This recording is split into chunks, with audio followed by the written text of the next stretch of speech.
یہ تو آپ کے علم میں بات آ چکی کہ سب سے پہلے محدثین کے ان اصول کو مرتب کرنے والے وہ کون ہیں اور اس میں کن کن حضرات نے حصہ لیا ہے،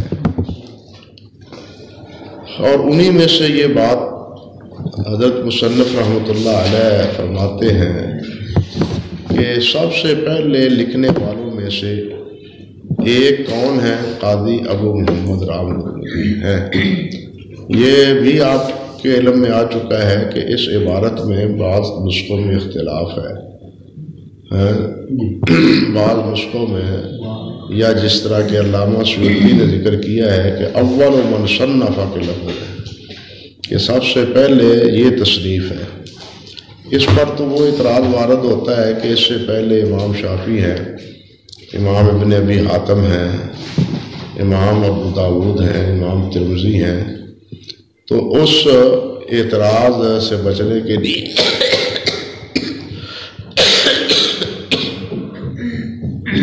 یہی کہا گیا ہے کہ فمن اول من صنف، کہ جنہوں نے تصنیف کی ہے اس فن میں آل حدیث کے اصول کے مصطلح میں، علوم الحدیث میں، ان میں سے ایک اول سب سے پہلے ابتداء کرنے والے کون ہیں؟ یا یوں سمجھیے کہ ایک فن کی شکل میں مرتب کرنے والے وہ سب سے پہلے امام رام غرمزی ہیں، جن کا نام ہے حسن بن عبد الرحمن بن خلاد، ہاں جی، اور یہ ہرمز کہتے ہیں خوزستان کے شہروں میں سے ایک شہر، خوزستان کے شہروں میں سے من بلاد خوزستان یہ رام ہرمزی۔ اللہ اکبر کبیرہ، اللہ اکبر۔ تو ان کی کتاب میں محدث الفاصل، پورا نام ہے المحدث الفاصل بین الراوی والواعی، یہ آپ کے ہاں یہاں مطبوع اب چھپی ہوئی ہے اللہ کے فضل و کرم سے، دکتور محمد اجاج الخطیب حافظہ اللہ کی تحقیق کے ساتھ یہ کتاب چھپی ہے۔ اللہ اکبر۔ لیکن مصنف فرماتے ہیں رحمۃ اللہ علیہ لکنہ لم یستوعب، لیکن انہوں نے استیعاب نہیں کیا فنون کا، تمام علوم و فنون کا جو محدثین کے نزدیک روایات کے بارے میں ہیں ان کا استیعاب نہیں کیا۔ نام ہی کتاب کا اس بات کا مشر ہے کہ ان کا موضوع راوی اور مروی عنہ ہے، المحدث الفاصل بین الراوی والواعی، حفاظت کرنے والا اور روایت کرنے والا، سامع اور سنانے والا، استاد اور شاگرد، ان کے جو آداب ہیں یا ان کے جو شرائط ہیں یا ان کی سوا کی جو نوعیتیں ہیں یا روایت لینے کی کہ جو طور طریقے ہیں، اس کی تفصیل امام رام غرمزی رحمۃ اللہ علیہ نے ذکر کی ہے۔ اور ضمناً انہوں نے پھر یہ بھی بات ذکر کی ہے کہ سب سے پہلے جو کتابیں لکھی گئی ہیں حدیث کے حوالے سے وہ کون کون سی ہیں، یہ ساری تفصیل اس میں آئی ہے علامہ رام غرمزی کی اس کتاب میں۔ فرماتے ہیں پھر اس کے بعد ہے والحاکم ابو عبداللہ النیسابوری۔ اللہ اکبر کبیرہ۔ دیکھیے مصنف رحمۃ اللہ علیہ نے نہ ہی تو امام رام غرمزی کا نام لیا ہے اور نہ ہی اللہ آپ کا بھلا کرے امام حاکم کا نام لیا ہے، بلکہ ان دونوں کو کنیتوں سے ذکر کیا ہے۔ ان دونوں کو کس سے ذکر کیا ہے؟ کنیتوں سے ذکر کیا ہے۔ عرب میں دراصل کسی کی تعظیم کو جب ملحوظ رکھا جاتا تو نام لینے کی بجائے ان کو کنیت سے ہی بلایا جاتا تھا اور یاد کیا جاتا تھا۔ عظیم شان کا نام نہیں لیتے تھے بلکہ ان کی کنیت۔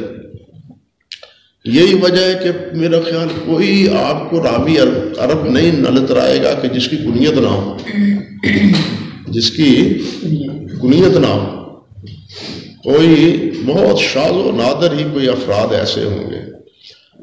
قناع کے باعث میں یہ پھر بات چلے گی کہ اس کے بارے میں جو کتابیں ہیں ان کا اپنا اپنا اسلوب اور اپنا اپنا ان کا منہج وہ کیا ہے، وہ تو آگے بات آئے گی انشاءاللہ اپنے محل پر۔ تو یہاں صرف یہ بات میں اشاراتاً عرض کرنا چاہتا تھا کہ دونوں حضرات کا نام انہوں نے نہیں لیا، کیونکہ عرب کے ہاں ان حضرات کے نزدیک نام ہم بھی ہم کہتے ہیں یا لقب سے ذکر کرتے ہیں یا کنیت سے ذکر کرتے ہیں۔ اب بھی یہی کیفیت ہے، لقب سے یاد کرتے ہیں یا کنیت سے ذکر کرتے ہیں۔ نام لینے میں وہ کیا ہے، سوء ادب سمجھتے ہیں جی۔ تو کہتے ہیں کہ حاکم ابو عبداللہ رحمۃ اللہ علیہ نیساپوری، یہ نیساپور خراسان کا شہر ہے، خراسان کا یہ علاقہ سارا ماوراء النہر کے اوپر جو ہے نا علاقہ، یہاں سے لے کے پورا روس تک جو اس وقت ریاستیں آزاد ہوئی ہیں، یہ سارے خراسان کا علاقہ شمار ہوتا ہے۔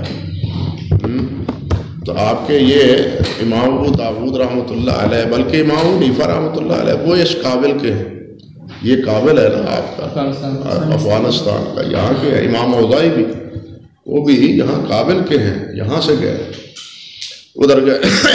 تو اس علاقے کو نیساپور کہا جاتا ہے۔ اللہ اکبر کبیرہ۔ تو اللہ آپ کا بھلا کرے۔ ان کا نام آپ جانتے ہیں کہ نام ہے ان کا محمد بن عبداللہ، محمد بن عبداللہ الحافظ۔ یہ جو مصنف ہے مستدرک کے، المستدرک کے، یہ اگلے دن یہاں کتاب آئی تھی، ان کا نام اس کتاب کا علوم الحدیث، معرفت علوم الحدیث۔ بعض نے کہا ہے کہ کتاب کا نام علوم الحدیث ہے، بعض نے کہا ہے کہ معرفت علوم الحدیث ہے۔ تو امام حاکم محمد بن عبداللہ ابو عبداللہ نیساپوری رحمۃ اللہ علیہ، جو 405 میں کیا ہے فوت ہوئے ہیں، انہوں نے کتاب لکھی ہے لیکنہ لم یہذب ولم یرتب، لیکن انہوں نے اس کی کوئی تہذیب نہیں کی اور کوئی ترتیب نہیں دی۔ کیف متفق، یعنی کیف متفق، جو عنوان آیا ان کے ذہن میں، اس عنوان اور اس باب کے تحت مسائل اور روایات یا اقوال جو بھی وہ ذکر کرنا چاہتے تھے، وہ اس فصل میں، اس باب میں انہوں نے ذکر کر دی۔ کوئی باقاعدہ ترتیب اور تہذیب اس کتاب کی نہیں ہے۔ فرماتے ہیں وَطَلَاهُ ابو نعیم اصفہانی، ان کے پیچھے آئے ہیں پھر جناب امام ابو نعیم اصفہانی رحمۃ اللہ علیہ، اور ان کا نام ہے احمد بن عبداللہ۔ یہ 430 میں فوت ہوئے ہیں، آپ کے ہاں لکھا ہوا ہوگا یہ سارا حاشیے میں۔ تو 430 میں یہ فوت ہوئے ہیں۔ فرماتے ہیں فَعَمِلَ عَلَى كِتَابِهِ مُسْتَخْرَجًا وَأَبْقَى أَشْيَاءَ لِلْمُتَعَقِّبِ۔ فرماتے ہیں تو انہوں نے امام حاکم کی کتاب پر مستخرج لکھا۔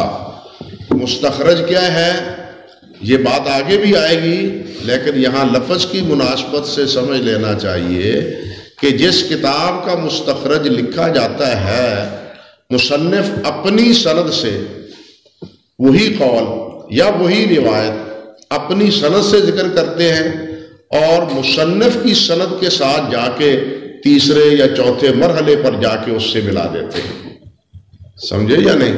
مستخرج تخریج سے کہ اپنی سند سے وہی قول جو کتاب میں مذکور ہے یا وہی حدیث جو کتاب میں مذکور ہے، وہی کتاب وہی روایت، اللہ آپ کا بھلا کرے، یہ حضرات اپنی سند سے ذکر کرتے ہیں، اور ان کی اپنی سند کا آگے جا کے وہ کتاب کے مصنف جو ہیں، اصل کتاب کے جس پر مستخرج لکھا جا رہا ہے، اس کے کسی اعلیٰ استاد کے ساتھ جا کے مل جاتی ہے سند۔ تو انہوں نے گویا معرفت و علوم الحدیث کی جو روایات ہیں یا جو اس میں اقوال ہیں یا جو اس میں احادیث ہیں، ان کو اپنی سند کے ساتھ امام حاکم کی سند کے ساتھ ملایا ہے۔ فرماتے ہیں رحمت اللہ علیہ کہ فَعَمِلَ عَلَى كِتَابِهِ مُسْتَخْرَجًا وَأَبْقَى أَشْيَاءَ لِلْمُتَعَقِّبِ۔ اور بہت سی باتیں، کچھ چیزیں انہوں نے باقی رکھی ہیں، رہ گئی ہیں تعاقب کرنے والے کے لیے، یعنی وہ بھی ان کا یہ کام مکمل نہیں ہو پایا، یہ کام بھی ان کا کیا ہے، بعد میں آنے والا اس پر اضافہ کر سکتا ہے اگر اللہ تعالیٰ نے اسے توفیق بخشی ہو تو وہ آپ پیچھے تعاقب کرنے والوں کے لیے بعض چیزیں انہوں نے چھوڑ دی ہیں، مکمل کام انہوں نے بھی نہیں کیا۔ کہتے ہیں ثم جاء بعدهم الخطیب، پھر ان کے بعد خطیب آئے ہیں ابو بکر البغدادی، دیکھیے کسی کا نام نہیں لے رہے، ابو بکر البغدادی احمد بن علی 463 میں یہ خطیب بغدادی رحمۃ اللہ علیہ فوت ہوتے ہیں۔ فصنف فی قوانین الروایہ، تو انہوں نے لکھا راویوں کے قانون کے بارے میں، جو روایت کے جو ہے نا اللہ آپ کا روایت کے روایت القانون، روایت کے جو قانون ہیں، یعنی روایت کے قانون کیا ہے کہ یہ روایت صحیح ہے تو صحیح کی تعریف کیا ہے، حسن ہے تو حسن کی تعریف کیا ہے، ضعیف ہے تو ضعیف کی تعریف کیا ہے، یعنی یہ متن کے اعتبار سے جو مباحث ہیں ان سے متعلقہ جو قوانین اور ضوابط اور اصول ہیں ان کو انہوں نے ذکر کیا، اور اس کتاب کا نام انہوں نے رکھا الکفایہ فی علم الروایہ اللہ وفی آدابہا، اور ایک کتاب انہوں نے لکھی اس کے آداب میں، روایت کے آداب میں، روایت کے آداب میں۔ ایک روایت ہے متن کے اعتبار سے یا سند کے اعتبار سے کہہ لیں، سند اور متن دونوں سے متعلقہ روایت کے متعلقہ جتنی مباحث ہیں وہ تو مشتمل ہے کس پر، الکفایہ پر، اور جو روایت کے بارے میں آداب ہیں، استاد کے آداب کیا ہیں، شاگرد کے آداب کیا ہیں، تعلیم کے آداب کیا ہیں، معلم کے کیا آداب ہیں، اور کیا متعلم کے آداب کیا ہیں، ہاں جی، یہ سارے آداب کا تذکرہ انہوں نے کیا ہے کس کتاب میں، الجامع لآداب الشیخ والسامع میں، الجامع اللہ اکبر لآداب الشیخ والجامع، وہ تو کفایہ تو ایک ہی جلد میں ہے اور یہ 2 جلدوں میں ہے، یہاں دونوں چیزیں موجود ہیں آپ کے اس ذخیرے میں اللہ کے فضل و کرم سے، یہ دونوں چیزیں جمع ہیں، بلکہ کفایہ تو کئی اس کی طباعتیں ہیں۔ سب سے پہلے الکفایہ ہندوستان میں چھپی ہے، سب سے پہلے کفایہ ہند میں چھپی ہے حیدرآباد میں، بعد میں یہ اس کی طباعت ہوئی ہے ادھر، اللہ آپ کا بھلا کرے عرب میں۔ جیسے سب سے پہلے آپ کا یہ نخبۃ الفکر یا شرح نخبۃ الفکر جو ہے نا وہ میں بتلا چکا ہوں کہ آپ کے ہندوستان میں سب سے پہلے چھپی ہے، اسی طرح الکفایہ بھی وہیں سے سب سے پہلے چھپی ہے، اور بھی اصول کی کتابیں، مثال کے طور پر حافظ عراقی کی جو یہی فتح المغیث ہے وہ بھی سب سے پہلے یہاں ہندوستان میں چھپی ہے۔ اللہ اکبر کبیرہ، اللہ اکبر کبیرہ۔ کہتے ہیں ہاں جی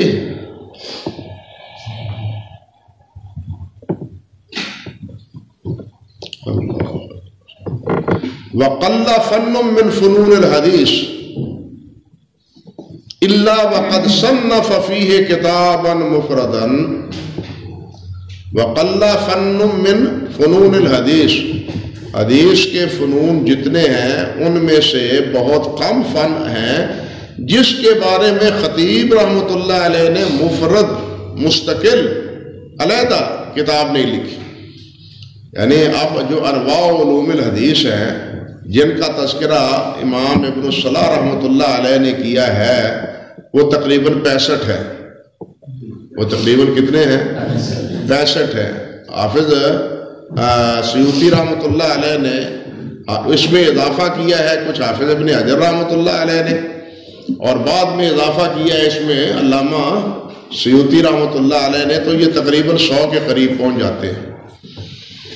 اللہ اکبر کبیرہ۔ آپ یہ اضافہ جات جو ہے نا اس کو آپ نہ بھی لیں تو ابن الصلاح رحمۃ اللہ علیہ کے کہنے کے مطابق کہتے ہیں کہ بہت کم فنون ہیں علوم الحدیث کے کہ جن کے بارے میں خطیب بغدادی رحمۃ اللہ علیہ نے کوئی مستقل کتاب نہ لکھی ہو.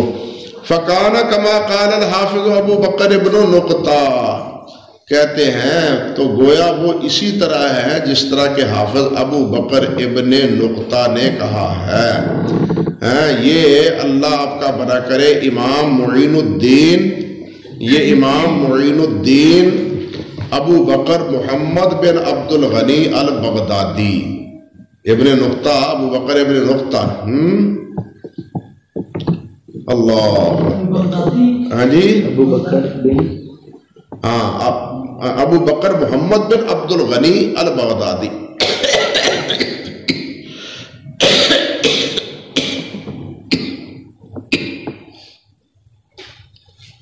اللہ اکبر کبیرہ.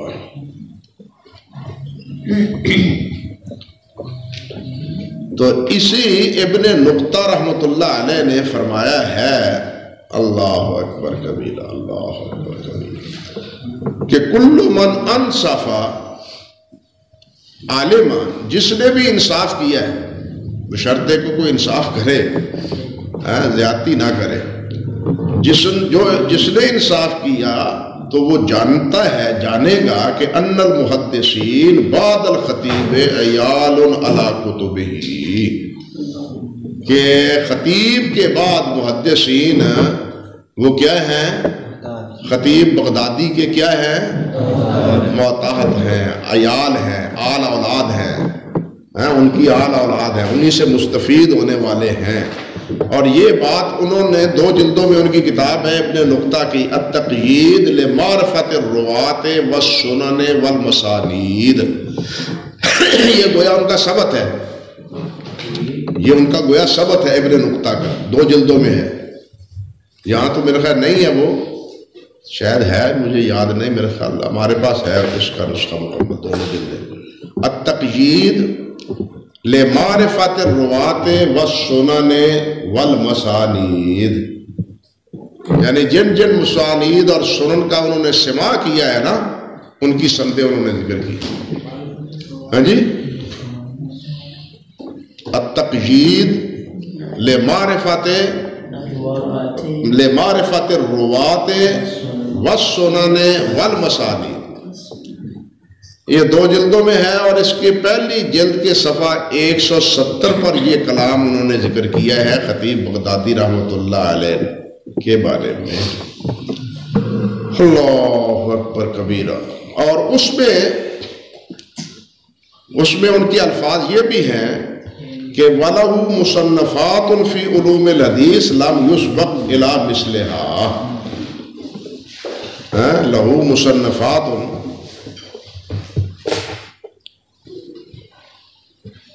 فی علوم الحدیث لم یسبق الی مثلہا. اور یہ جو اختصار کیا ہے نا حافظ رحمۃ اللہ علیہ نے، یہ تو ابن نقطہ رحمۃ اللہ علیہ کے کلام کا خلاصہ ہے. کیونکہ یہ لوگ اللہ اکبر کبیرہ، یہ ہماری طرح ایک ایک لفظ جو ہے نا وہ کتابوں کو دیکھ کے نہیں لکھتے تھے. کتابوں کی کتابیں کتب خانے کے کتب خانے یاد تھے، تو بیٹھے ہیں لکھی جا رہے ہیں. اللہ اکبر کبیرہ. ہم نے تو ایک سطر بھی لکھنی ہو تو جب تک وہ اصل کتاب جس سے نقل کر رہے ہوں وہ سامنے نہ ہو، وہ سطر لکھنے میں بھی غلطی کر جاتے ہیں. ہمارا حال تو یہ ہوتا ہے، لیکن وہاں کتابوں کی کتابیں اللہ اکبر یاد ہوتی ہیں، کتب خانے پورے کے پورے. لیکن ابن نقطہ کے جو الفاظ ہیں یہاں رحمۃ اللہ علیہ کے خطیب کے بارے میں، وہ یہ ہے وَلَا شُبْهَةَ عِنْدَ كُلِّ لَبِيبٍ. یہ لفظ ان کے یہ ہے وَلَا شُبْهَةَ عِنْدَ كُلِّ لَبِيبٍ أَنَّ الْمُتَأَخِّرِينَ مِنْ أَصْحَابِ الْحَدِيثِ عِيَالٌ عَلَىٰ أَبِي بَكْرٍ الْخَطِيبِ. یہ لفظ ہے جی، عند کل لبیب، ہر سمجھدار کے نزدیک، کہ ان المتاخرین متاخرین جو ہے اصحاب الحدیث میں سے وہ عیال علی ابی بکر الخطیب، اور یہی بات انہوں نے تکملۃ الاکمال میں بھی کی، یہی بات انہوں نے تکملۃ الاکمال میں کی 103 جلد اول میں۔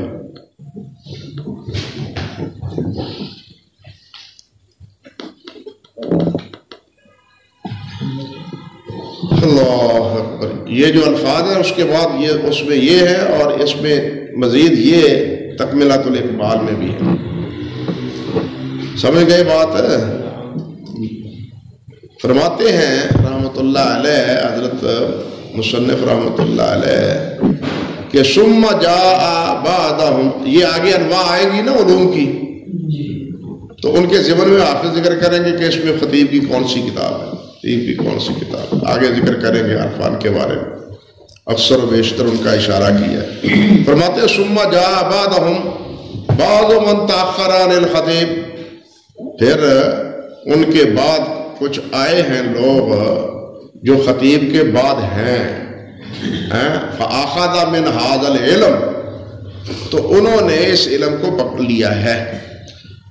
اب خطیب کے بعد انہوں نے جو ذکر کیا ہے، اللہ آپ کا بھلا کرے، فجمع القاضی عیاض کتابا لطیفا سماہ العلماء، لیکن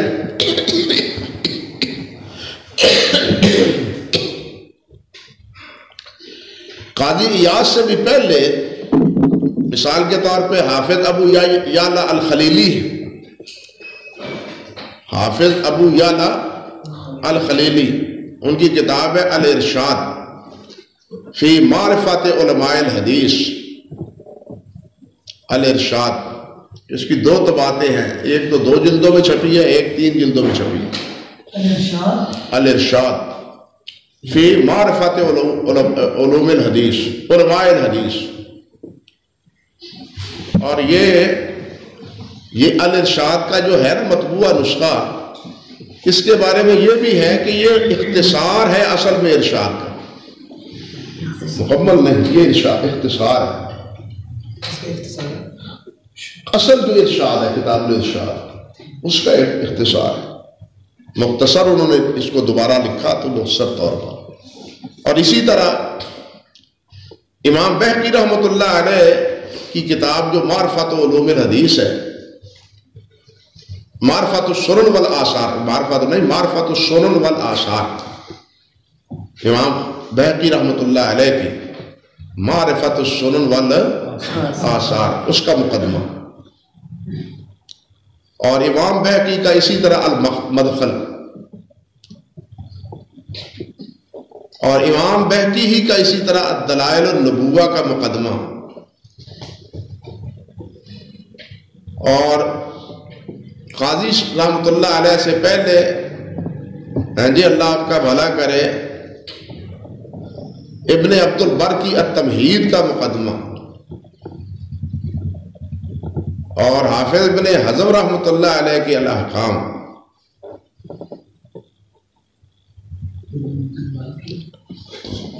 یہ کتابیں ہیں جن میں یہ مباحث موجود ہیں، لیکن ان کا ذکر حافظ رحمۃ اللہ علیہ نے نہیں کیا، کیوں کہ وہ اس موضوع میں، اس فن میں مستقل نہیں ہے،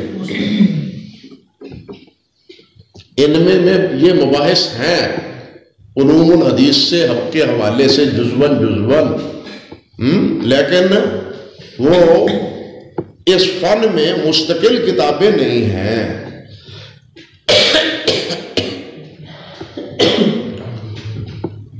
اللہ اکبر کبیرہ۔ تو کہتے ہیں خطیب کے بعد آئے ہیں پھر قاضی ایاض رحمۃ اللہ علیہ، ایاض بن موسیٰ یحصبی، یہ 544 میں فوت ہوئے،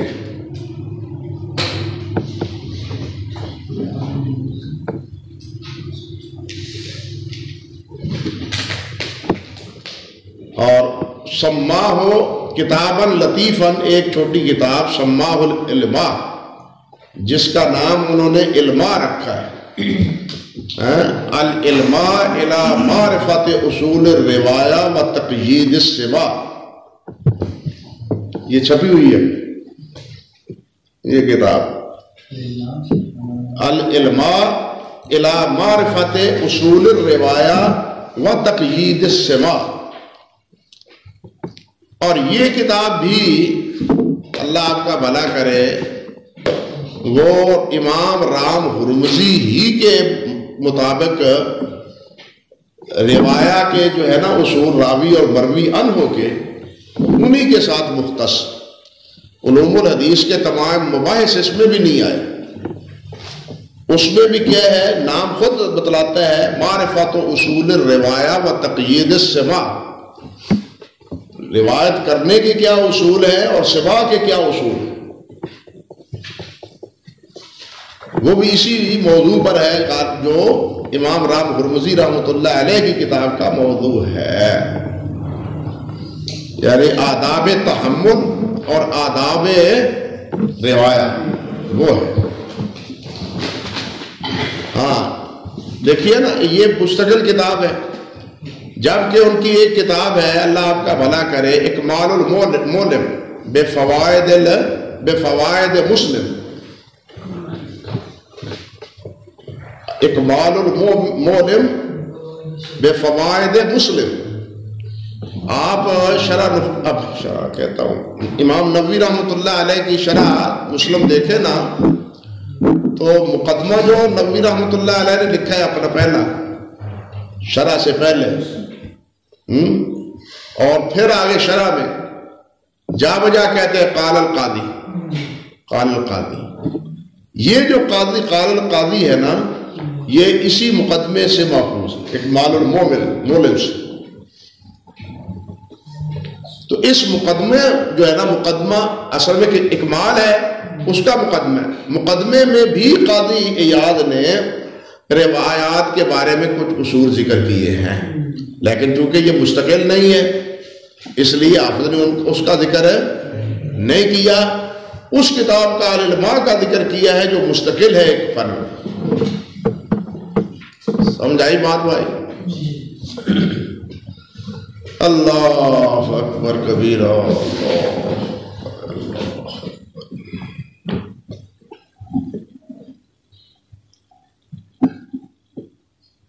پھر کہتے ہیں وہ ابو حفص البیانجی،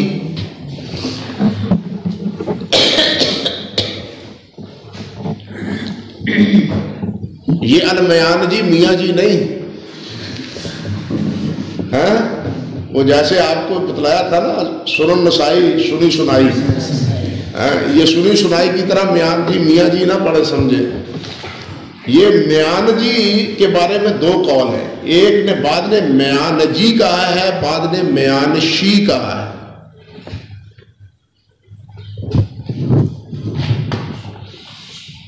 اللہ اکبر کبیرہ۔ اور ان کا نام ہے عمر بن عبد المجید،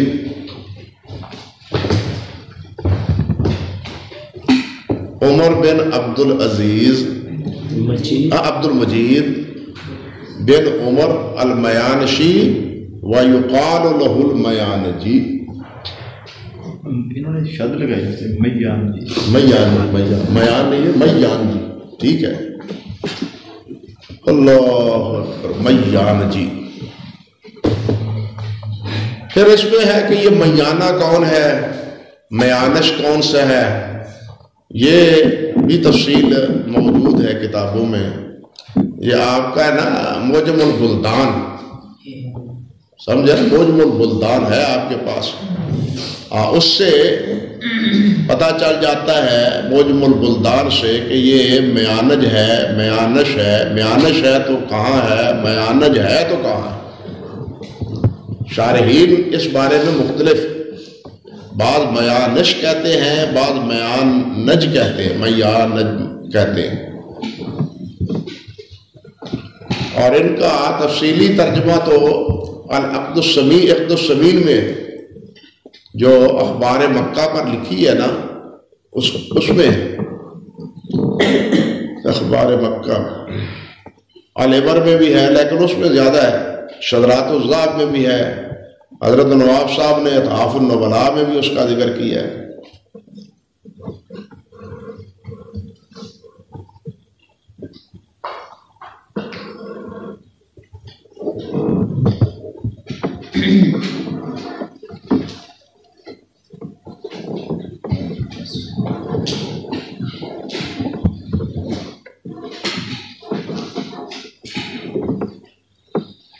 اللہ اکبر۔ میانج تو کہتے ہیں کہ یہ شام میں ہے، اور میانج یہ کہتے ہیں کہ اذربائیجان کا شہر ہے۔ دو علیحدہ علیحدہ جگہ ہے۔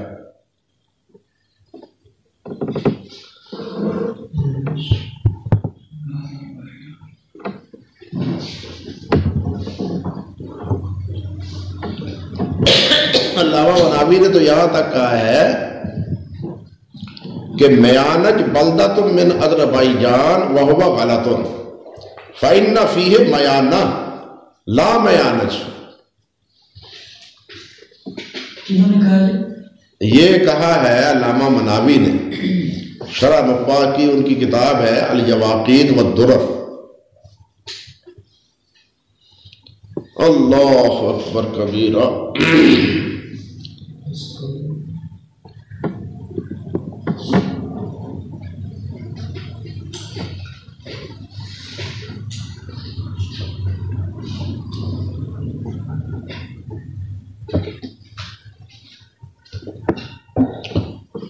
اس طرح اس کی اس نسبت میں اختلاف ہے، میانش ہے یا میانج ہے، دونوں ذکر کی ہے العقد الصمیم میں کہ اس کو میانش بھی کہا گیا ہے، میانج بھی، لیکن یہ دونوں علیحدہ علیحدہ ہیں خطے، ایک جگہ پر نہیں ہیں، اور یہ ممکن ہے کہ دو جگہ انہوں نے سکونت اختیار کی ہو سکتا ہے۔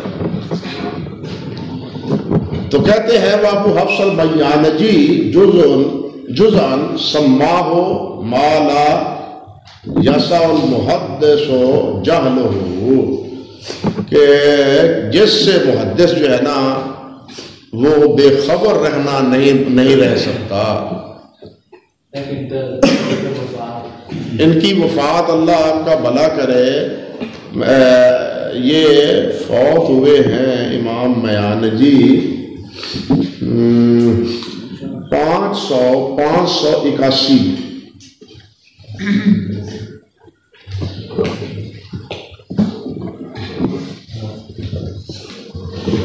اللہ اکبر کبیرہ۔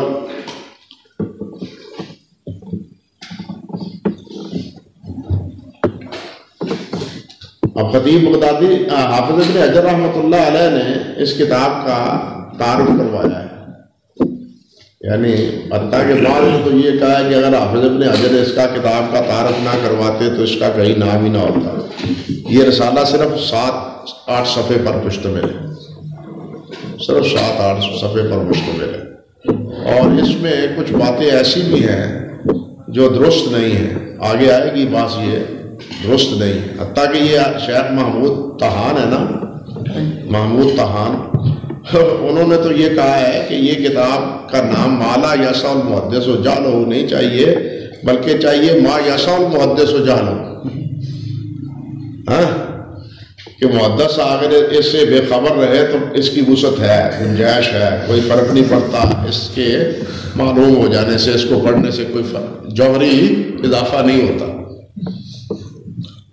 انہوں نے بھی یہ بات کہی، اور اس میں بعض روایت کے حوالے سے آگے میں ذکر کروں گا اپنے محل پر انشاءاللہ، کچھ 1-2 روایتیں ایسی بھی ذکر کی ہیں جو بالکل موضوع ہیں۔ انا للہ و انا الیہ راجعون۔ چلیے، یہ رسالہ بھی چھپا ہوا ہے، شیخ شبی سامرائی جو میرے استاد ہیں، عراقی ہیں رحمۃ اللہ علیہ، ان کی تحقیق سے یہ رسالہ چھپا ہوا ہے، شیخ شبی سامرائی العراقی۔ چلیے، ہوگی بات جی۔ اور یہ شیخ ہمارے ہیں نا، کیا نام ہے، علی حلبی رحمۃ اللہ علیہ، ان کی تحقیق سے بھی یہ چھپا ہے. یہ علی حربی ہے نا، علی حربی فوت ہو گئے، جو ابھی فوت ہوئے ہیں پچھلے دو. بڑے فاضل آدمی تھے. اس سال بہت بڑے بڑے آیان اس دنیا سے رخصت ہو گئے تھے. فرماتے ہیں وَأَمْثَالُ ذَلِكَ مِنَ التَّصَانِيفِ، اور اسی کی مانند دوسری کتابیں التی اشتہرت جو مشہور ہو گئی ہیں. اب اس کے بعد جو ہے نا امام میانجیب کے بعد دیکھیے یہ اصول کی کچھ باتیں، اللہ آپ کا بھلا کرے. آپ کو امام ابن اسیر ہے نا، ان کی جامع الاصول کا جو مقدمہ ہے، جامع الاصول کا جو مقدمہ ہے اس میں بھی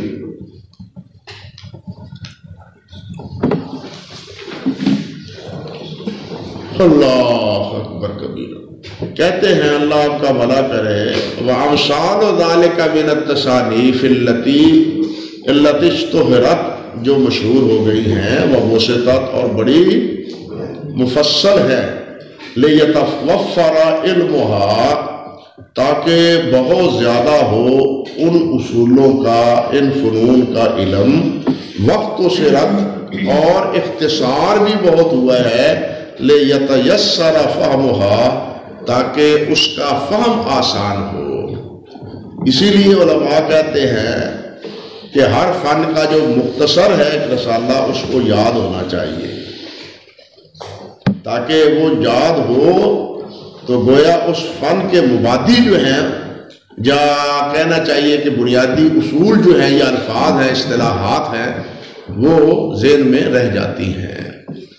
تفصیل ہو تو تفصیل میں تو جزیات آتی ہیں نا، تفصیل میں جزیات آتی ہیں، لیکن کلیات جو ہے وہ اختصار میں آتی ہیں. اللہ اکبر کبھی اختصار ہوتا ہے تاکہ حفظ آسان ہو، اور اللہ کا بھلا کرے تفصیل اس لیے ہوتی ہے تاکہ اس کے متعلقات سارے جو ہے وہ سامنے نظر میں آ جائے، تمام مباحث اس سے. فرماتے ہیں الا انجا، اللہ الا انجا یہاں تک کہ آئے الحافظ الفقیہ ہو، حافظ فقیہ تقی الدین ابو عمر عثمان بن الصلاح عبد الرحمن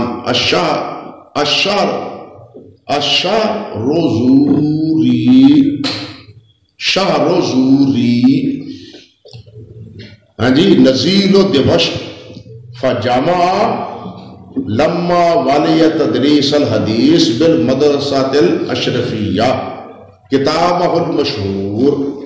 کہتے ہیں یہاں تک کہ آئے حافظ فقیہ تقی الدین ابو عمر عثمان بن صلاح. یہ صلاح ان کے جو ہے نا دادا اعلیٰ ان کا لقب ہے، اصل صلاح الدین ہے. یہ صلاح الدین ہے. ان کے والد کا نام ہے نا عبد الرحمن، عثمان بن عبد الرحمن ہے. تو عبد الرحمن کا لقب کیا تھا؟ صلاح الدین. تو اختصاراً کیا کہا گیا؟ صلاح. ہمارے صلاح الدین مقبول ہے وہاں کویت میں، ہندوستانی فاضل ہے، یونیورسٹی کے فاضل ہے، مدینہ یونیورسٹی. تو ہمارے وہاں جو ساتھی ہے نا وہ ان کو یہی کہتے شیخ صلاح نے یہ کہا، شیخ صلاح نے یہ کہا.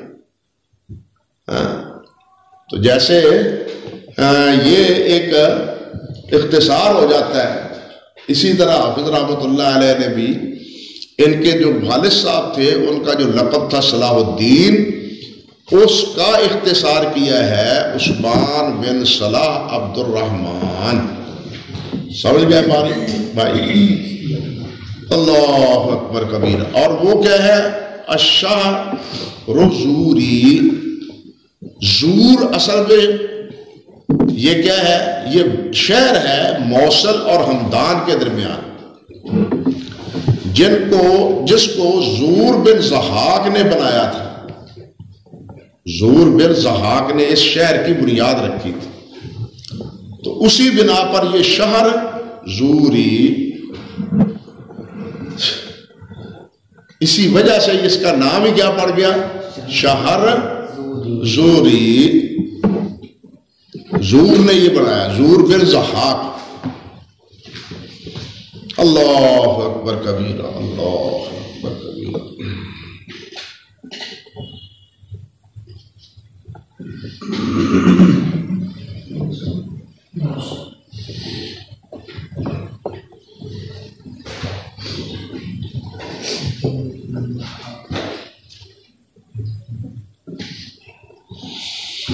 اللہ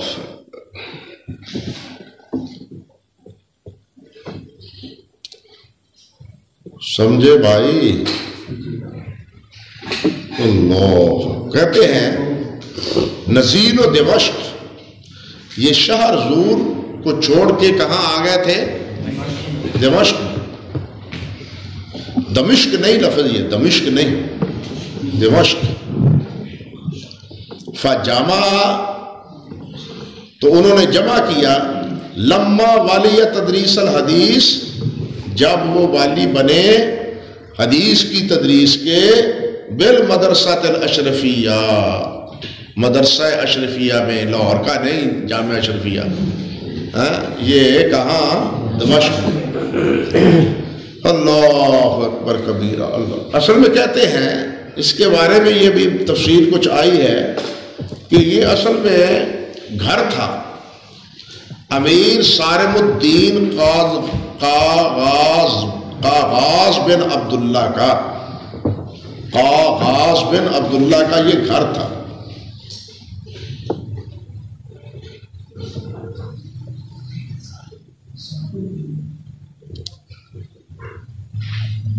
صارم الدین قاغاز بن عبداللہ۔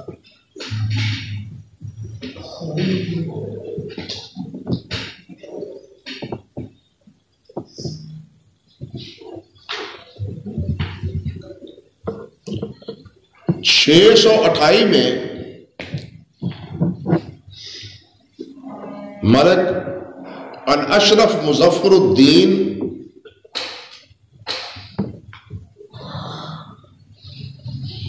موسیٰ بن عادل کے حکم سے اس گھر کو دارالحدیث بنا دیا گیا۔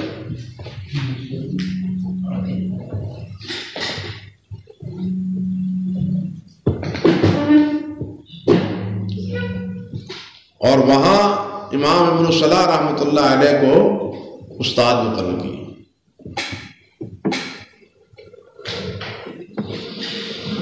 اللہ اکبر، یہ اس کی پہلی بنا ہے 628 میں،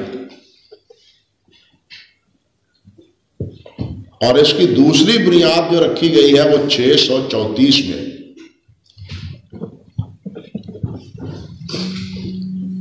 ایک کتاب چھپی ہے الدارس فی تاریخ المدارس، الدارس فی تاریخ المدارس۔ اللہ اس کتاب میں ہاں جی، اللہ اکبر کبیرہ۔ المدرسۃ الاشرفیہ کتاب اور مشہور، ان کی کتاب مشہور، جو جمع کیا انہوں نے اپنی کتاب کو المشہور، جو کتاب مشہور ہے، جس کا نام انہوں نے کیا رکھا ہے؟ معرفت علوم الحدیث۔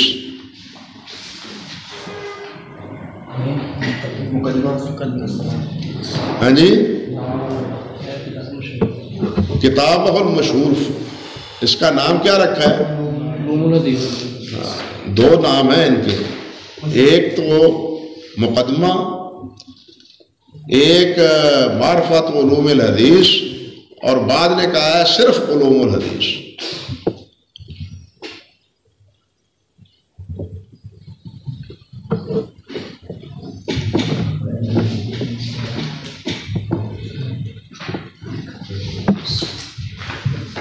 یہ سیانہ تو صحیح مسلم ہے نا، ابن الصلاح رحمۃ اللہ علیہ کی سیانت و صحیح مسلم ابن الصلاح رحمۃ اللہ علیہ کی، تو کہتے ہیں کہ اسی میں اس کے مقدمے میں یہی بات ہے کہ اس کا نام انہوں نے خود رکھا ہے معرفت علوم الحدیث۔ اللہ اکبر کبیر۔ کہتے ہیں فحذب فنونہ واملاہ شیئا بعد شیء۔ اللہ اکبر۔ کہتے ہیں اس کو ایک فنون کو انہوں نے بڑے ترتیب کے ساتھ مرتب کیا اور لکھایا ہے اس کو ایک کے بعد دوسری چیز۔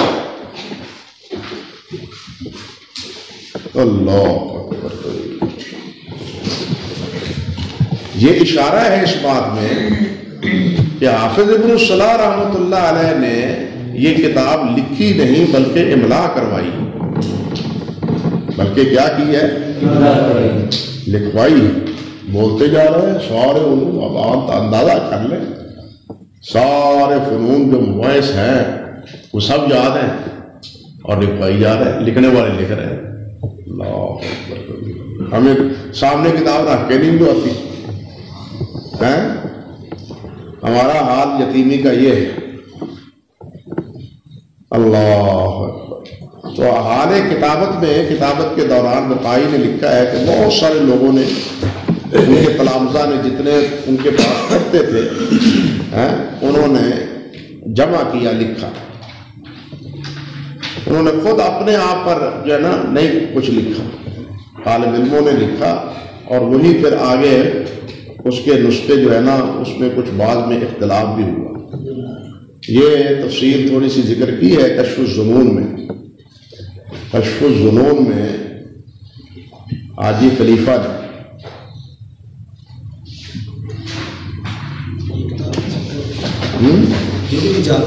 کشف الظنون نہیں، کشف الظنون ہے فنون پر، فنون علم پر۔ بتلایا تھا آپ کو کہ کشف الظنون کتابوں کا انڈیکس ہے۔ کسی کتاب کو آپ دیکھیں، اس کا نام آپ اس میں سے ڈھونڈیں اور اس کتاب کا آپ کو تعارف معلوم ہو جائے گا، جو بڑی بڑی کتابیں ہیں۔ پھر کشف الظنون کا ایک ذیل ہے 2 جلدوں میں، 2 جلدوں میں کشف الظنون ہے، 2 جلدوں میں ہی ذیل ہے، اس کا پھر ایک ذیل ہے 1 جلد، ذیل کا ذیل یعنی اس پر پھر اضافہ ہے۔ اب تو موجب المؤلفین آ گئی ہے اسی موضوع پر، یا اعلان زرقوی کی آ گئی ہے اسی موضوع، لیکن وہ کس پر ہے؟ مصنفین کی ترتیب سے۔ وہ دونوں ہیں مصنفین کی ترتیب سے، اور یہ ہیں کتابوں کی ترتیب سے۔ سمجھے نا؟ حروف تاجی کے مطابق جو کتاب ہے، اور اسی موضوع پر ہمارے نواب صاحب رحمۃ اللہ علیہ کی ابجد العلوم ہے، ابجد العلوم ہے، اور بھی کتابیں اسی موضوع پر۔ اللہ، تو سب سے پہلی اسی موضوع پر یہ کتاب ہے ابجد العلوم، اپنے کشف الظنون حاجی خلیفہ کا۔ اللہ بڑی زبردست۔ تو کہتے ہیں حافظ صاحب رحمۃ اللہ علیہ املاہ شیئا بعد شیء فلہذا لم یحصل ترتیبہ علی الوضع المتناسب۔ اسی وجہ سے اس کی مناسب ترتیب نہیں ہو سکتی۔ اب یہاں دیکھیں ایک پہلے تو یہ دیکھیں کہ حافظ رحمۃ اللہ علیہ نے امام ابن الصلاح رحمۃ اللہ علیہ کا تعارف کروایا اور ان کی کتاب کی تعریف کی، سمجھے نا؟ پہلے تعریف کی، پھر جو اس میں نقص تھا اس کو تھوڑا سا اشارہ کیا کہ یہ کمی ہے اس میں کہ تہذیب نہیں ہو سکی، کیونکہ املا ہوئی ہے یہ کتاب، مجلس املا میں جو بات چلی ایک ترتیب کے ساتھ مصنف کے ذہن میں چل گئی، سمجھ گئے کہ نہیں؟ اس لیے اس کی تہذیب مناسب جو ہے نا وضع پر ایک ترتیب کے ساتھ وہ نہیں ہو پائی۔ اسی سے ہمیں سبق حاصل کرنا چاہیے کہ کسی پر نقد وہ مقدم نہیں ہوتا پہلے اس کے علم و فضل کا اقرار کریں. اگر وہ بے خبر ہے، جاہل ہے، تو پھر آپ اس پر رادی کیوں کرتے ہیں؟ جواب جاہلہ باشد خاموشی. اذا خاطبہم الجاہلون قالوا، آپ کہتے ہیں یہ جاہل ہے، بے وقوف ہے، احمق ہے، یہ کسی کام کا نہیں، پھر آپ اس کا جواب کیوں دیتے ہیں؟ سمجھے یا نہیں سمجھے؟ آپ کو اس کے علم و فضل کا اعتراف ہے، لیکن انہیں یہ غلطی لگی، انہیں یہ وہاں ہوا ہے، ان سے یہ کوتاہی ہوئی ہے. یہ علمی شان ہے نقد و تبصرہ ہے. آپ کسی کے فضل، علم فضل کا اعتراف ہی نہ کریں اور اس کا تیہ پانچا شروع کر دیں، تو اس کا مطلب یہ ہے کہ آپ کی طبیعت میں کہنا چاہیے کہ انتقام زیادہ ہے، اعتدال کم. بات سمجھے یا نہیں سمجھے؟ اعدلوا هو اقرب للتقوى لا یجرمنکم شنآن قوم. آگے کیا ہے؟ الا اللہ تعالی اعدلوا هو اقرب للتقوى. اس لیے اعتدال کا راہ جو ہے نا، ان اللہ یامر بالعدل والاحسان، وہی قائم ہونا چاہیے. اور کسی کا نام یا کسی اہل علم کا نام وہ لیتے ہوئے ہمیں سوء ادب کا شکار نہیں ہونا چاہیے. آپ کو 100 اختلاف ہو، اس کے عقیدے سے اختلاف ہو، علم سے اختلاف ہو، لیکن اس کے علم سے تو نہیں ہو سکتا، اس کے عقیدے سے ہے، اس کے عمل سے اختلاف ہے. آپ کہیں کہ عملاً بعض جگہ کوتاہی موجود ہے، کہہ سکتے ہیں، انسان ہے، انسان کے فہم میں بھی کوتاہی ہو سکتی ہے، انسان کے عمل میں بھی کوتاہی ہو سکتی ہے. سمجھے یا نہیں؟ ہاں، اگر صاحب علم ہے تو عالم سے بھی صاحب ہو سکتا ہے، فوق ذی کل علم علیم. تو بہرحال اس سے یہ ہمیں سبق ملتا ہے کہ حافظ رحمۃ اللہ علیہ نے پہلے امام ابن الصلاح رحمۃ اللہ علیہ کا ایک مقام، مرتبہ اور اس کتاب کی اہمیت کو اجاگر کیا ہے، اور اس میں جو کوتاہی ہے، جو نقص ہے، اس کا بھی انہوں نے اشارہ کیا ہے. پہلے تعریف کی ہے، بعد میں اس میں کچھ نقص جو ہے وہ واضح کیا ہے. ہمارے ہاں کتاب پر تبصرہ کرتے ہوئے نقص وہ پیش نظر پہلے ہوتا ہے، کتاب کی اہمیت ہوتی تھی. یہ طریقہ نہیں صحیح، سمجھے نا؟ اللہ اکبر. کہتے ہیں وَأَتَنَا بِتَصَانِيفِ الْخَطِيب، اور انہوں نے اعتناء کیا ہے، اہتمام کیا ہے خطیب کی تصانیف المتفرقہ، جو متفرق فنون پر کتابیں ہیں خطیب رحمۃ اللہ علیہ کی، تو انہوں نے ان کتابوں کا اعتناء، اہتمام کیا ہے. فَجَمَعَ شَتَّاتَ مَقَاصِدِهَا، تو انہوں نے مختلف اس کے جو مقاصد ہیں، مطالب ہیں، ان کو جمع کر دیا. وَضَمَّ إِلَيْهَا مِنْ غَيْرِهَا، اور ملا دیا اس کے ساتھ اس کے علاوہ بھی نخبہ فوائدها، منتخب فوائد، نخبہ اس کے منتخب فوائد کو اس کے ساتھ ملا دیا.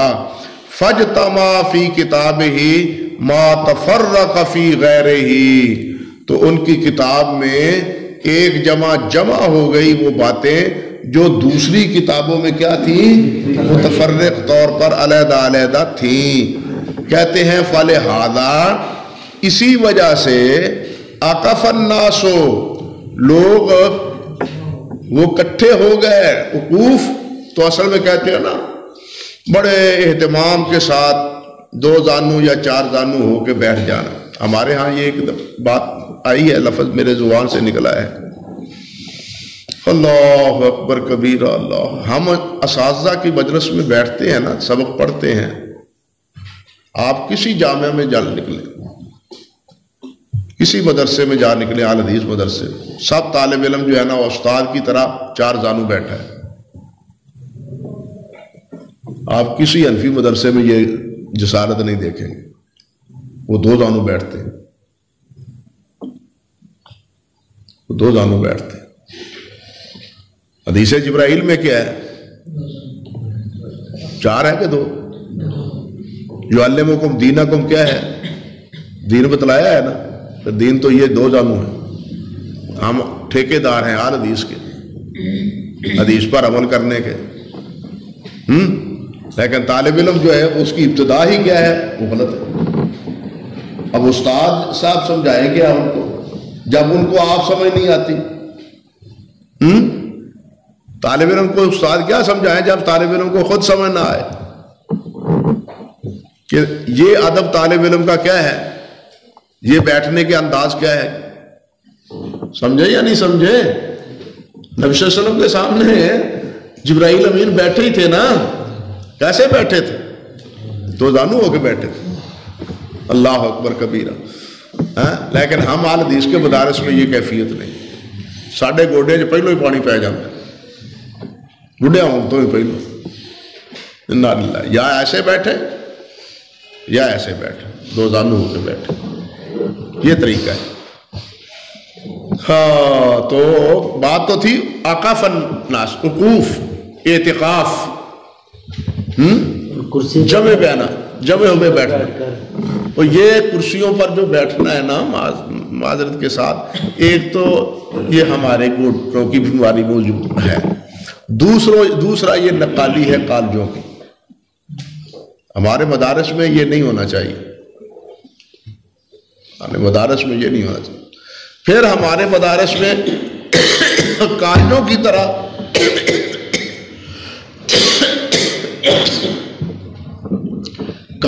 طرح کلاسیں ہیں. پہلی ہے، دوسری ہے، تیسری ہے، چوتھی. استاد سارے کلاسوں میں جاتے ہیں. یہ کالجوں کی تہذیب ہے. یہ کالجوں کا، اسکولوں کا طریقہ ہے، مدارس کا طریقہ نہیں. دین کا یہ طریقہ نہیں. دین کا طالب علم جائے استاد کی خدمت میں. طالب علم جائے استاد کی خدمت میں. اسے پتا چلے کہ میں استاد کی خدمت میں جا رہا ہوں، نہ کہ استاد طالب علموں کی خدمت میں جائے. یہاں بالکل قضیہ الٹا کر دیا ہم نے. تیسری بات ہم نے یہ اختیار کی کہ ہم نے اسی کلاس روموں کا اہتمام کیا. مسجد ہم سے چھوٹ گئی. ہمیں مسجد میں پڑھانا چاہیے، اور کچھ نہیں تو کچھ کلاسیں تو ضرور ہوں مسجد میں. ہماری وابستگی کمروں سے نہیں ہونی چاہیے، مسجدوں سے ہونی چاہیے. اب اگر یہ کہیں تو یہ کیا ہے، دقیانوسی باتیں ہیں. تو پرانیاں گلاں نے جی چھڈو پر، ہوں نواں دور ہے، نیا دور ہے. چھڈو جی، یہ تو پرانیاں گلاں نے، نیا تقاضے نے، نیا دور ہے. اس نیا دور کے نتیجے میں استاد تعلیم اب کیا ہو گئی ہے؟ فروختنی ہو گئی. نئے دور کے نتیجے میں تعلیم فروختنی ہو گئی، تجارت ہو گئی. تعلیم نہیں رہی، تجارت ہو گئی. انا للہ و انا الیہ راجعون. تو اعتکاف، وقوف کے معنی اصل میں کیا ہے؟ پوری توجہ کے ساتھ کسی کے سامنے 2 زانو ہو کے سامنے بیٹھ جانا. جیسے قبروں کے اوپر بیٹھے. قرآن مجید میں بھی ہے نا. وہ کیسے حضرت موسیٰ علیہ السلام کے قصے میں کہ جب قوم کے پاس سے گزرے تو وہ اپنے بت کے یعکفون علی اصنام، اپنے صنم پر وہ ڈیرا ڈالے ہوئے تھے، وقوف کیے ہوئے تھے، جمے ہوئے تھے، بیٹھے ہوئے تھے. یہ قبروں کے پجاری بھی اسی طرح بیٹھتے ہیں. میں ایک دفعہ کراچی گیا، منوڑے میں، منوڑا ہے یا کہاں ہے یار بھول جاتا ہے، وہاں ایک مندر بھی ہے. منوڑا نہیں، یہ جہاں زرداری کا گھر ہے نا، اس کے پاس ہی وہ کہنا چاہیے کہ یہ سمندر کی نا کلفٹن، ہاں کلفٹن، وہاں ہے، مچھلیاں بھی ہیں وہاں، سیرگاہ ہے اچھی. وہاں ایک مندر بھی ہے. اب مندر ہے، اس میں ایک بت بھی پڑا ہے. دیکھنے چلے گئے. میں آپ سیدھا ہی اسی طرح کمرے میں جوتا پہنا ہوا ہے اور جناب چلا گیا. ہمیں کیا پتا تھا ان کے ادب و آداب کا. وہ ایک بت پرست آئی عورت تھی، ہائے ہائے آپ جوتا پہن کے کھڑے ہیں ان کے سامنے، جوتا پہن کے کھڑے ہیں یہاں. پھر پتہ لگا بھی ہے جوتی بھی نہیں پہننی چاہیے تھی. ہم گئے ادھر، یہ بہت عرصے کی بات ہے، سن 66 کی. کیا نام ہے یہ گرو نانک ننکانے، وہاں سکھوں کے دربار پر جب ہم جانے لگے تو پہلے تو انہوں نے کہا کہ جوتا اتار کے جائے. جوتا پکڑا، ہم نے کہا کہ چلو وہاں سائے میں رکھ لیتے ہیں یا کسی اور جگہ رکھ دیتے ہیں سوال میں. وہ کہنے لگے نہیں جی جوتا باہر رکھ کے جائے. رکھ دیا. پھر آگے بڑھے، پھر سردار بولا، اور اس نے تیسری بار تو کمال ہی کر دی کہ مولوی صاحب یہ گردوارہ ہے، مسجد نہیں ہے، پیر دھو کے جائیں. پانی رکھا ہوا تھا، وہاں پانی پہ دھوئے پہلے پیر، پھر گردوارے میں جائیں. اتنے رکھ رکھاؤ ہیں، اتنے رکھ رکھاؤ ہیں. یہ غیر ہے اللہ کے علاوہ غیروں کی پوجا کرنے والوں کے. لیکن اللہ کی پوجا کرنے والے جو لَتَنِيَ الْأَرْضُ مَسْجِدًا وَطَهُورًا، جہاں کپڑا ڈال دیا نہیں کپڑا تب بھی وہاں مٹی پر پڑ لی. یہ اختصاص ہے اس امت کا، دوسروں کا یہ نہیں ہے. سمجھے نا؟ وہ اتنے اپنے معبد خانوں کا اہتمام کرتے ہیں. اِنَّا لِلَّهِ وَإِنَّا إِلَيْهِ رَاجِعُونَ. تو مصنف رحمۃ اللہ علیہ فرماتے ہیں کہ بعد میں پھر جتنے آئے انہوں نے کیا کیا، عَقَفَ النَّاسُ عَلَيْهِ، لوگ اس کے اوپر جو ہے نا وہ جمع ہو گئے. وَسَارُوا بِالسَّيْرِ، اور وہ چلے انہی کے راستے پر، جو راہ انہوں نے اختیار کی نا، جو ترتیب انہوں نے اختیار کی وہی راہ انہوں بعد والوں نے. فَلَا يُحْصَى كَمْ نَاظِمٍ لَهُ، شمار نہیں کیا جا سکتا کہ جناب کتنے ہیں اس کو نظم کرنے والے اور کتنے ہیں اس کا اختصار کرنے والے اور کتنے ہیں اس پر استدراک کرنے والے اور کتنے ہیں اس کو مختصر کرنے والے. ایک ہے مختصر، ایک ہے مختصر، دونوں میں فرق ہے. مختصر اختصار جس میں تمام جزیات کا احاطہ ہو اور ہو مختصر، اور مختصر وہ ہے جس میں اختصار ہو اور تمام کا احاطہ نہ ہو. اس میں گویا کہ قصور ہو. اتنی بات تو یاد رہے گی نا قصور کی. اور قصور والا بھی کوئی ہے یا نہیں ہے نا؟ قصور کی بات تو یاد رہے گی نا. تو یہ جو قصور ہے نا اس کا مطلب یہ ہے کہ اس میں کچھ نقص ہے، کمی ہے. اختصار کیا ہے لیکن کمی ہے. جو مختصر ہے اس میں کیا ہے؟ اختصار ہے لیکن تمام جزیات کا خلاصہ آ گیا ہے. سمجھے بات؟ وَمُعَارِضٌ، اور کچھ وہ بھی ہیں جو اس پر اعتراض کرنے والے ہیں، اور کچھ وہ ہیں منتصرن جو ابن الصلاح کا کہ ہم نوا ہیں، دفاع کرنے والے ہیں. یہ انہوں نے بات فرمائی. فَسَأَلَنِي، تو مجھ کو سوال کیا. اب یہ مختصر، مستدرک، مختصر، معارض، منتصر کون کون ہیں اللہ کے فضل و کرم سے اس کا تھوڑا سا تعارف، اور پھر آگے جو سبق ہے وہ اللہ نے چاہا تو آئندہ انشاءاللہ لیں گے. وہ گزارا ہو گیا، دیر نہ آئے. اگر پورا وقت سے آ جاتا نا وہ شریف آدمی شاید سبق پورا ہو جاتا ہے. بہت انتظار کیا، بہت دیر سے آیا، کہتا تھا رش پڑا تھا سڑک پر.